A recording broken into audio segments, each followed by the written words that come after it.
Hey dreamers, and welcome back to Imagine with Royce. If you're new here, hello and welcome. My name is Royce. I'm a painter, sculptor, and a collector. Today is the day we are starting part one of two parts of the Creating Pinocchio's Daring Journey show scene number 2. It is the scene where you're in Stromboli's, I believe it's his wagon, where you see all of the caged puppets, even Pinocchio, and you see Jiminy Cricket saying, hey, watch out. And this kind of all sparked it because when I acquired the Jiminy Cricket animatronic and I just created all of them since then, I was like, you know what?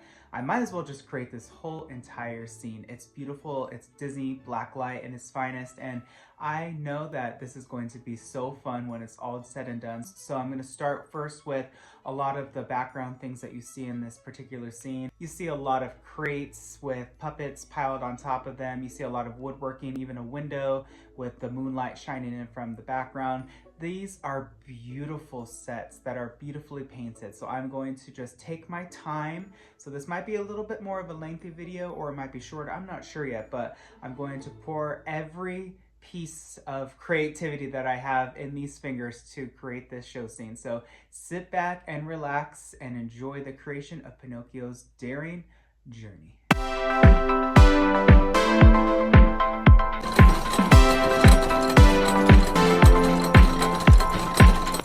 And as I said before, I'm going to be creating all of this out of cardboard mainly. So I have a lot of cardboard left over since I moved. So I'm creating a lot of the backgrounds. I'm just sketching them on first, cutting them out, and then putting them on the wall, and then I will paint everything after. So it's going to be a lot of puzzles, but it's going to be beautiful when it's done. So cue the montage.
progress. I got majority of the background semi-complete, but now I need to work on some of the side puppets. As you already can see, I have the puppets hanging, but now there are even more puppets that are just traditional painted, so I cannot wait. I'm gonna start on the one that's kind of like down here, and then I'll work on the ones that are on the crate next. So let's get started on that.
This will be your new home. For me, you are making lots of money. Look out!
right, we are done. I had an incredible time working on this project. There was a lot of highs and a lot of lows, a lot of learning along the way, but you know what? It turned out phenomenal. I had such an incredible time working on Pinocchio, Jiminy Cricket, and even the side puppets, honestly. They were all, challenging in their own way, but it was just fun. And that's what I want this video series, this channel to be about, is just crafting expression in a positive way and just having a good time. A lot of people recently kind of missed the old Imagineering ways. So that's kind of what I'm doing, is kind of paying homage and just remaking some of the old classics that a lot of us know and love today. By far the funnest part of this project had to have been the actual set. As much as I love audio animatronics, figures, props, the sets were fun to create. I remember painting these in the parks. So for me, it was a lot of just memory, muscle memory even, with certain techniques. And I hope that you all enjoyed watching this with me. If you did, please let me know, hit subscribe and ring that bell icon. That way you're notified whenever I upload a new video. Next up, I'm going to be working on the Hag's dungeon scene. So if you haven't checked out my Creating the Hag video, check that out. But I'm also going to be working on her raven, sitting on the skull, sitting on the spell books, and then give her an atmosphere, just like I did with this. But it'll be a little bit more, a lot of brick and a lot of propage, because she has spell books and of course her cauldron and a bunch of like bottles and weird funky tubes that, produce bubbles, and even the spell book of the poison apple. I cannot wait. So stay tuned for that. And always remember, dreamers, not only to follow your dreams, but to chase them. Later.